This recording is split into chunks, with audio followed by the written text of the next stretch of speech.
Everyone. तो अभी हमारा सार्कोमा ही कंटिन्यू चल रहा है। आज हम उसके बारे में प्रॉपर डायग्नोसिस समझेंगे, आफ्टर दैट ट्रीटमेंट प्रोटोकॉल समझेंगे कि क्या क्या चीजें उसमें फॉलो की जाती हैं। तो फर्स्ट ऑफ ऑल एक लिस्ट आपको बेहतर तरीके से आई थिंक विजिबल हो रही है। आप देख सकते हैं डायग्नोसिस पे हम चर्चा कर रहे हैं। तो सबसे पहली चीज फिजिकल एग्जामिनेशन, यानी कि उस पर्टिकुलर पेशेंट का शारीरिक परीक्षण करना बहुत आवश्यक होता है। क्यों? क्योंकि आप सभी को पता है बहुत सारे ऐसे हमारे लक्षण ही पेशेंट के देख लें तो बहुत सारी चीजें जो डाउटफुल होती हैं वो क्लियर हो जाता है। तो जिस पर्टिकुलर रीजन में पेशेंट को पेन बना हुआ है, या तो अपर लिम्ब या तो लोअर लिम्ब, या इसके अलावा भी कोई पर्टिकुलर ऐसा लोकेशन है जहां पेशेंट कंप्लेन कर रहा है कि दर्द है, वहां पे लंप की प्रेजेंस है कि नहीं है, कितना सीवियरिटी के साथ वो पेन है, इन सभी चीजों का एनालिसिस करने के लिए फिजिकल एग्जामिनेशन बहुत इंपॉर्टेंट होता है। और इस चीज को कभी कभी लोग स्किप कर देते हैं, बट स्किप करना कोई जरूरी नहीं है। यहाँ पे ध्यान रखना है डायग्नोसिस में फिजिकल एग्जामिनेशन इंपॉर्टेंट पार्ट है। आफ्टर दैट बात करते हैं इमेजिंग टेस्ट के बारे में। तो बहुत सारे ऐसे इमेजिंग टेस्ट होते हैं जिसके द्वारा डायग्नोसिस को कंप्लीट किया जाता है। जैसे कि सबसे पहली चीज बोन एक्सरे। बोन एक्सरे यानी कि एक्सरे के द्वारा उस पर्टिकुलर बोन को एनालाइज करना कि कितनी परसेंट दिक्कतें बढ़ी हैं, कितनी परसेंट टेंशियल लेवल या फर्दर चीजें अफेक्ट हुई हैं, तो एक्सरेस परफॉर्म किए जाते हैं। और अगर मानिए आप सभी को पता है मैलिग्नेंट है, ऑब्वियसली उसकी मेटास्टेटिस फेज भी आएगी। तो एमआरआईज के थ्रू एनालिसिस करना है कि सॉफ्ट टिश्यूज भी इन्वॉल्व हैं या नहीं है, जैसे कि मसल्स हो गई, लिगामेंट टेंडन्स हो गई, फर्दर फैट हो गया, वो सब कुछ भी इस पर्टिकुलर सार्कोमा से अफेक्ट हुआ है या नहीं हुआ है। तो इस पर्टिकुलर डायग्नोसिस के लिए एमआरआई मैंडेटरी होता है, यानी कि magnetic resonance imaging. After that बात करें बोन स्कैन, आप सभी को पता होना चाहिए बोन स्कैन भी बहुत इंपॉर्टेंट रोल प्ले करता है, जिससे कि प्रॉपर उस बोन की फर्दर स्कैनिंग करके एनालाइज हम कर सकते हैं। सीटी स्कैन यानी कि कंप्यूटर टोमोग्राफी, यहाँ से भी अगर मान ली प्रेफरेबल नहीं है एमआरआईज, सो प्रेफर किया जा सकता है कि सीटी स्कैन भी करें। And last but not the least, PET. अब पेट क्या होता है? तो सबसे पहली चीज आप लोगों को मैं एक बेहतर तरीके से इसे भी समझा देती हूँ। तो आपको देखने को मिल रहा होगा पोजिट्रॉन एमिशन टोमोग्राफी, ये भी एक प्रकार का इमेजिंग टेस्ट होता है। अब इस टेस्ट में होता क्या है, ये इस फ्लो चार्ट के द्वारा आप लोग बेहतर तरीके से समझने की कोशिश कीजिएगा। सबसे पहली चीज मैंने बताया इमेजिंग टेस्ट होता है, तो ठीक है, आगे क्या हुआ? तो यहाँ पे एक प्रकार का एडमिनिस्ट्रेशन किया जाता है, किसको? ट्रेशर को। अब ये ट्रेशर क्या है?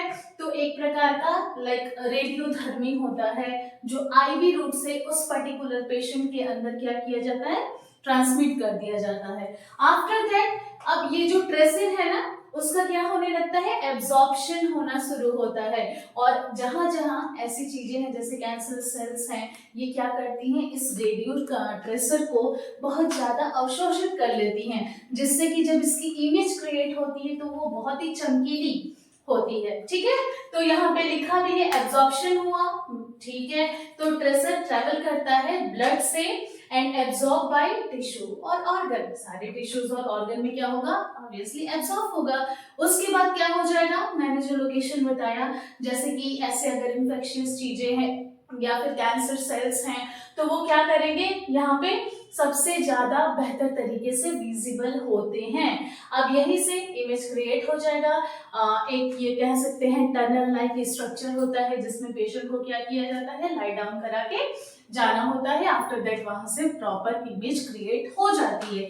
तो ये था पेट के बारे में। बढ़ते हैं हम आगे की तरफ। तो हम बात कर रहे थे डायग्नोसिस की ही, कि कौन कौन सी डायग्नोसिस होती हैं। तो उसी में अब हम चलते हैं बायोप्सी की तरफ। बायोप्सी, अब आप लोगों को ये बात याद रखनी है, बहुत इंपॉर्टेंट रोल प्ले करता है। एक ट्यूमर है, अब उसकी एनालिसिस करना कि वो बेनाइन है या मैलिग्नेंट है, मतलब कि कैंसरस है या फिर नॉन कैंसरस है, ये पता लगाना भी सही समय पे बहुत जरूरी होता है।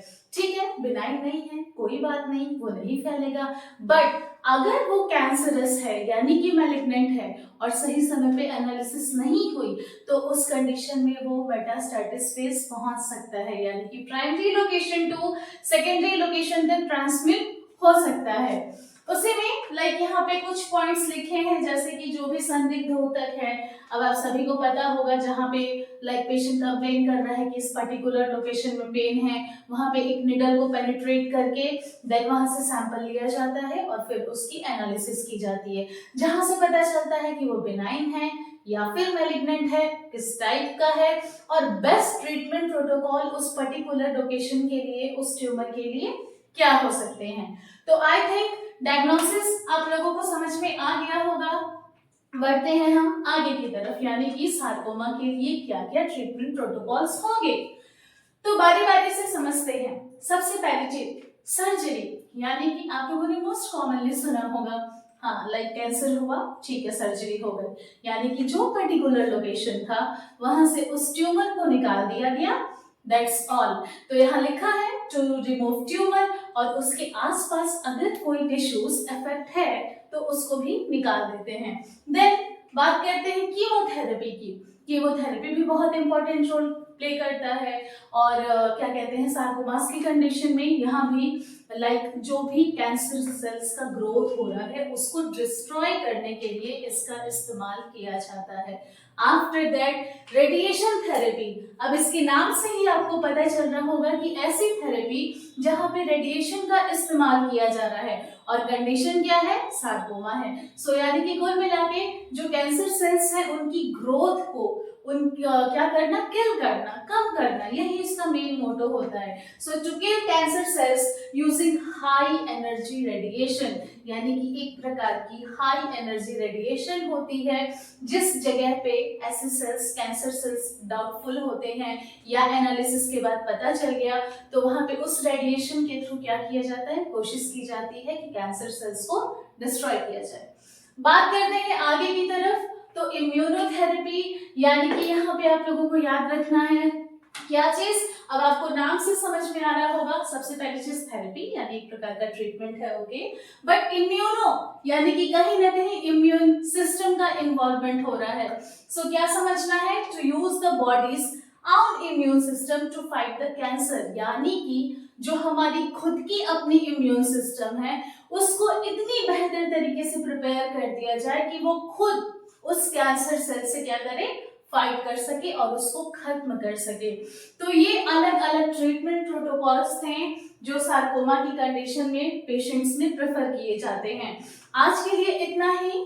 नेक्स्ट लेक्चर में हम एक और नया कार्सिनोमा कंडीशन पढ़ेंगे, और अगर इंफॉर्मेशन जो भी थी आप लोगों को अच्छी लगी है तो लाइक शेयर कमेंट जरूर कीजिएगा। आज के लिए इतना ही, धन्यवाद।